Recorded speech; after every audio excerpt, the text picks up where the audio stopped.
Hectare जो है और एकड़ जो है मेरे ख्याल से कांस्टेंट है, बाकी कट्ठा अलग अलग जगहों का वो अलग चीज है, लेकिन हेक्टेयर में जैसे बिगहा है। अम्बेडकर नगर में 20 बिस्सा बिगहा है, 20 बिस्वा का मेरे और 32 बिस्सा का 1 एकड़ है, तो वो और 4 बिगहा का 1 हेक्टेयर है। 4 मेजरिंग अलग अलग है, 4.5 नहीं, 4 बीघे का 20 चौक 80 बिस्वा का 1 हेक्टेयर है। अब हमारे यहाँ कुशीनगर और देवरिया में डिफरेंशिएशन मिल जाता है। काम के लिए मुख्य रूप से आए हैं। अभी आप सभी लोग यहाँ आ जाइए। अभी बीज उत्पादन चल रहा है, आप सुनिए, क्या 3-4 लाइन आप देख लीजिए, कोई फर्क दिखेगा आपको? अब 1 2 3 4 5 अगर ये लाइन अगर देखेंगे तो कुछ फर्क दिख रहा है आपको? कौन सा फर्क दिख रहा है? हाँ, ये बहुत इम्पोर्टेंट है। अंकल जी ने बहुत सही कहा। ये लाइन है, ये हमारा नर का लाइन है, उसको नर का लाइन है, मेल बोलते हैं इंग्लिश में। ये मेल लाइन है। आप देखेंगे मेल में हम लोग थोड़ा नज़दीक में लगाया है, क्योंकि मेल में हमको सिर्फ पाउडर ही चाहिए, पाउडर चाहिए। उसमें जैसे पाउडर आता है, उसका जो पाउडर है, जो फीमेल है ना, 3 लाइन है फीमेल, 1 2 3 लाइन है फीमेल, 3 हमने फीमेल लगाया, 1 मेल हमने लगाया, क्योंकि जो हाइब्रिड सीड बनेगा वो फीमेल में ही बनेगा। हमको मेल से सिर्फ पाउडर ही चाहिए।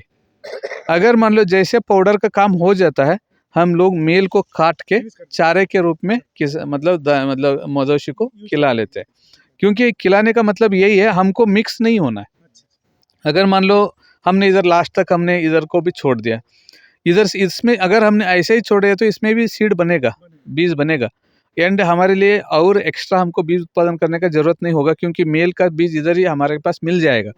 मगर प्रॉब्लम क्या है, जब हार्वेस्टिंग होगा, लेबर ही करेंगे हार्वेस्टिंग, उस समय क्या होगा, जैसे आपने देखा होगा, जैसे इसका बढ़ता जाएगा, जब सूखना शुरू हो जाएगा, पौधे गिरना शुरू हो जाता है, जनरली गिर के इधर उधर टेढ़ा हो जाता है।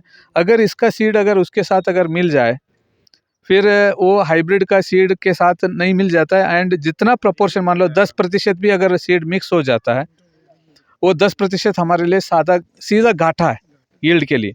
एंड हमको 5% के ऊपर हम काम करते हैं, सिर्फ 5%। अगर मान लो कोई भी हाइब्रिड अगर नया प्रजातियों को हमको विकसित करके अगर हमको रिलीज करना होता है, अगर 5% भी अगर यील्ड का एडवांटेज है, तो उसको नए नाम पे हम रिलीज कर देते हैं।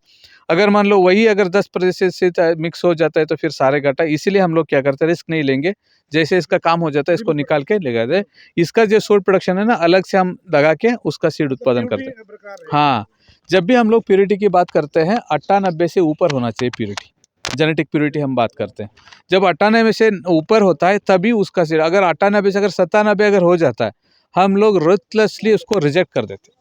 कोई उसमें मर्सी गिर्सी कुछ नहीं, क्योंकि अल्टीमेटली जितना हम लोग इम्प्योरिटी मिक्स होते जाएगा, उतना किसानों को घाटा होता जाएगा। हमारे साथ राजनारायण जी हैं, बहुत ही प्रोग्रेसिव फार्मर है, एंड ये पहली बार हम लोगों ने इनके साथ मिले हैं, जुड़े हैं, क्योंकि ये जो बीज उत्पादन जो है, मक्का का बीज उत्पादन, ये भी हमने पहली बार ही शुरू किया बिहार में। एक्चुअली जब मक्का 1960 के दशक में जब आया था, 50 और 60 के दशक में, सबसे पहले बीज उत्पादन यहाँ से हुआ था, बिहार से। जो मेसिना कंपनी हुआ अभी भी है, वो समस्तीपुर में शुरू किया था बीज उत्पादन। मगर धीरे धीरे क्या हुआ, वो यहाँ से साउथ में शिफ्ट कर लिया। उसके लिए बहुत सारे रीज़न है, मगर अभी भी हमारे पास ऐसा अच्छा अनुकूल है सीड उत्पादन के लिए। इस बार हमने कोशिश कर रहे हैं। इधर जो है हमारे पास एक हाइब्रिड हमने लिया है 222, 224 एंड 227। हमारे पास 227 रबी मौसम के लिए रिलीज हुआ है, 224 खरीफ मौसम के लिए रिलीज हुआ है, एंड 222 स्प्रिंग और रबी सीजन के लिए हमने रिलीज किया। हाँ, 3 अलग अलग हाइब्रिड है, हमने अलग अलग सीजन के लिए हम लेंगे। एक स्प्रिंग सीजन जो गर्मा मौसम हम जो कह रहे हैं, अभी जो बिजोई कर रहे हैं उसके लिए, एक रबी मौसम, एक खरीफ बदाया मौसम जो करते हैं हम रबी खरीफ। तीनों अलग अलग हाइब्रिड हमने 3 जगह में हमने शुरू किया, कल्टीवेट किया। ये जो हमने शुरू किया ये 227 है, इसी सीज़न में यहाँ ग्रो किया जाएगा, एंड इसी सीज़न में इसका नेक्स्ट सीज़न में रबी सीज़न में इसका बीज जो है ना किसानों को दिया जाएगा। ठीक है, इसमें 2 तरीके का लाइन होता है, एक मेल होता है, एक फीमेल होता है। ये क्या है? हाँ, एक्चुअली क्या है, ये जो पौधे हैं ना, इसमें अभी ये पत्ते जो है ना, ये कीट खा चुका है, बोरर, एंड एक्चुअली इस तरीके के जो काटा है ना, इसको बोलते हैं हमने फॉल आर्मीवर्म। फॉल आर्मीवर्म, अगर मान लो एक दूसरा कीट आता है, काइलोपर्टिलस करके आता है, वो क्या करता है जब पौधे होता है ना, हाँ कर्लिंग करता है, एंड उसने उन्होंने कहा कि इस ऐसे काट देता है, जैसे ऐसे काट देता है तो उसमें आपको इस तरीके से छेद एक ही टाइम पे आपको छेद मिलता जाएगा, इधर एक, इधर एक, इधर एक, इधर एक। क्यों जब पत्ता मोड़ा रहता है, सपोज फॉर एग्जांपल इस तरीके से मोड़ा है, इस तरीके, क्योंकि जब भी सॉरी गलत हो गया, कोई बात नहीं। एंड ये जैसे होता है ना, वो बहुत ही मुलायम तरीके का चाहिए उसको खाने के लिए, बिल्कुल फ्रेश।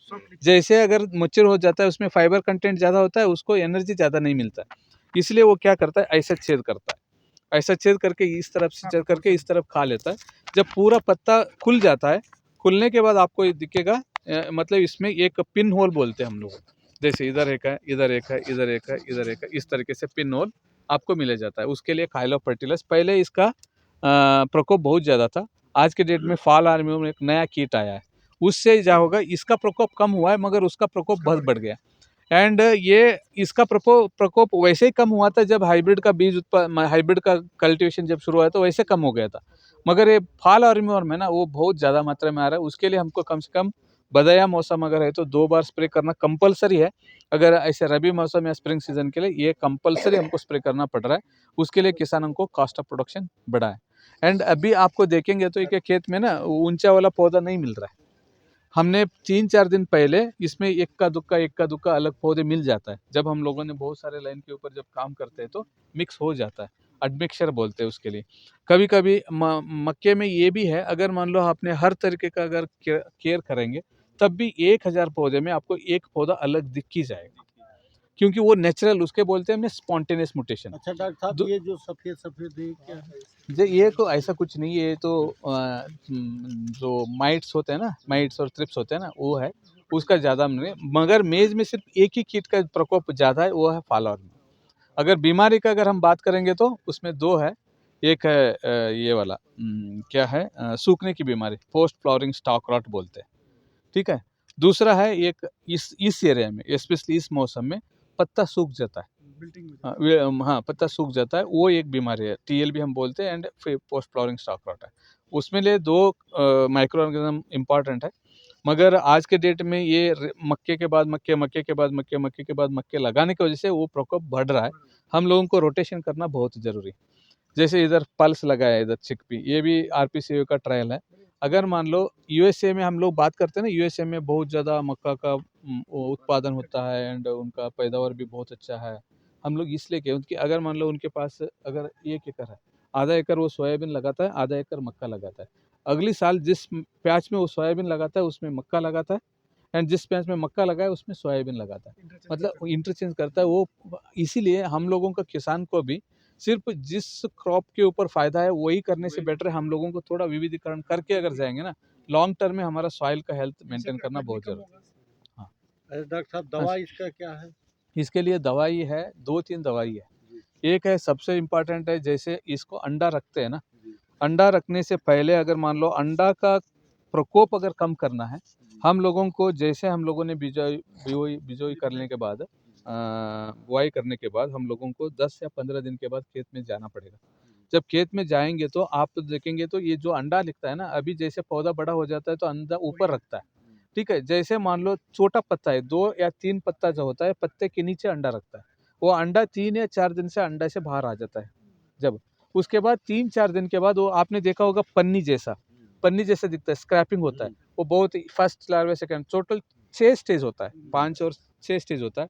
उसमें 5th एंड 6th तो छोड़ दीजिए, 4th एंड 5th जो है ना बहुत ज़्यादा मात्रा में खाता है, एंड वो दिन में खाता है, दिन में नहीं खाता है, वो रात में खाता है, दिन में अंदर छुपा रहता है धूप की वजह से।